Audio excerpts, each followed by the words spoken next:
Message d'Emmanuel Daguerre. Abondance financière.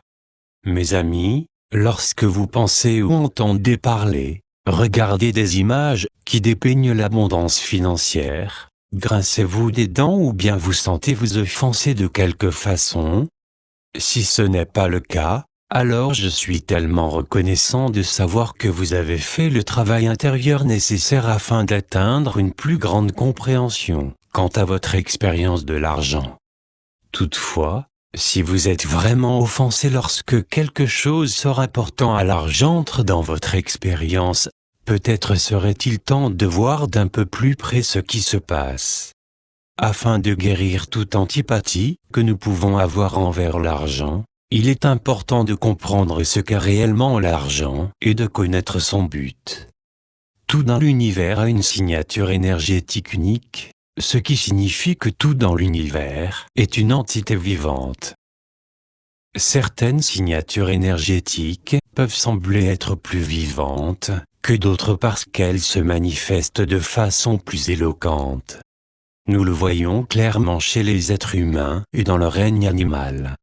Cependant, même si le règne végétal/minéral peut ne pas avoir une personnalité éloquente, il est malgré tout pleinement vivant et florissant. Donc, si tout est vivant, l'argent lui-même n'est pas un objet inanimé. C'est en fait une énergie qui est vivante, qui a une respiration et qui coexiste avec d'autres êtres vivants qui respirent également.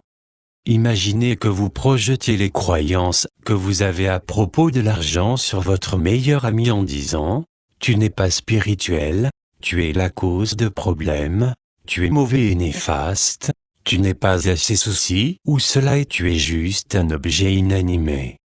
Je me sens coupable d'être avec toi. » Les gens doivent lutter, se battre, tricher, voler, et travailler très dur pour t'avoir dans leur vie. Vois. Pensez à la façon dont votre meilleur ami pourrait être traumatisé si vous aviez projeté tout cela sur lui depuis des années et des années. Je sais que si cela devait se produire pour moi, mon désir serait de courir dans la direction opposée de la personne qui me traite de cette façon. Eh bien, mes amis, c'est exactement ce que nous avons fait à l'argent, surtout lorsque nous le voyons comme tout sauf spirituel. Cette réalisation a complètement changé ma vie. J'ai commencé à voir qu'en projetant mes propres jugements sur cette énergie vivante et qui a une respiration, je m'étais en fait éloigné du chemin spirituel que je souhaitais expérimenter. J'ai traversé une phase de deuil après avoir réalisé à quel point je traitais mal l'argent, puis j'ai commencé à me pardonner et à demander à l'énergie de l'argent de me pardonner de ne pas l'avoir mieux connu. J'ai alors commencé à poser à l'argent lui-même des questions comme « Comment est-ce que je peux te soutenir, t'aimer, te nourrir, te servir, te guérir et te bénir encore plus ?» Je n'avais jamais pensé à me poser ce genre de questions auparavant. Jusqu'à ce moment-là, c'était toujours moi et ma focalisation sur mes propres insécurités lorsqu'il s'agissait de ma relation à l'argent. Imaginez que vous posiez des questions, comme celle dont nous venons de parler à votre meilleur ami. Il aimerait probablement être autour de vous tout le temps. Heureusement, c'est exactement ce qui a commencé à se produire dans ma vie avec la façon dont j'expérimentais l'argent. J'ai commencé à en attirer plus parce que je le traitais comme je l'aurais fait avec un ami proche.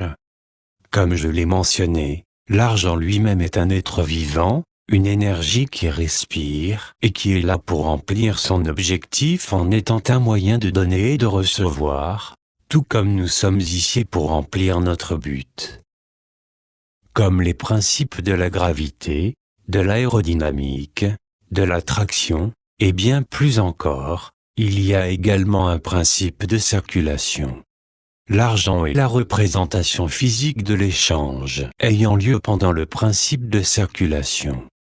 Ce principe est basé sur le courant naturel de donner et de recevoir de l'énergie. Voilà tout ce qu'il est.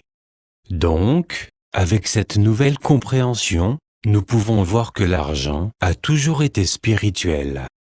Toutes ces idées fausses que nous avons placées autour de l'argent n'avaient absolument rien à voir avec l'argent et tout à voir avec notre propre comportement envers lui.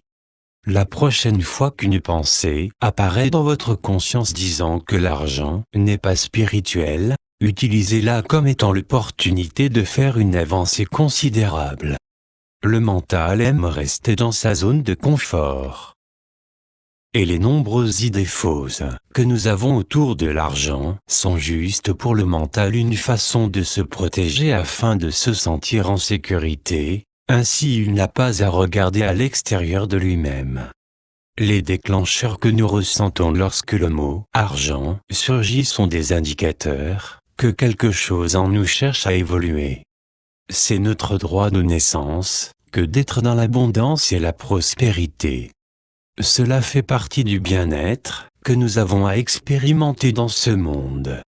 L'univers lui-même est une énergie immense, illimitée toujours en pleine expansion.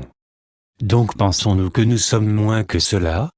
Je souhaite que ces mots vous apportent une nouvelle perspective à considérer afin d'être enfin en paix avec votre expérience de l'argent et de l'abondance financière. L'argent a besoin de notre compassion, de notre soutien et de notre amour. C'est ainsi que nous allons le guérir du traumatisme qu'il a subi pendant des milliers d'années, et c'est ce qui va guérir notre relation à l'argent une fois pour toutes. Pour en lire un peu plus à propos de la guérison concernant la prospérité, allez sur le site du livre *prosperity.com et aidez ce livre à devenir un best-seller du New York Times afin d'aider le plus grand nombre de personnes. Que la prospérité soit sur vous pour toujours, et surtout grâce à votre générosité. Love, Emmanuel.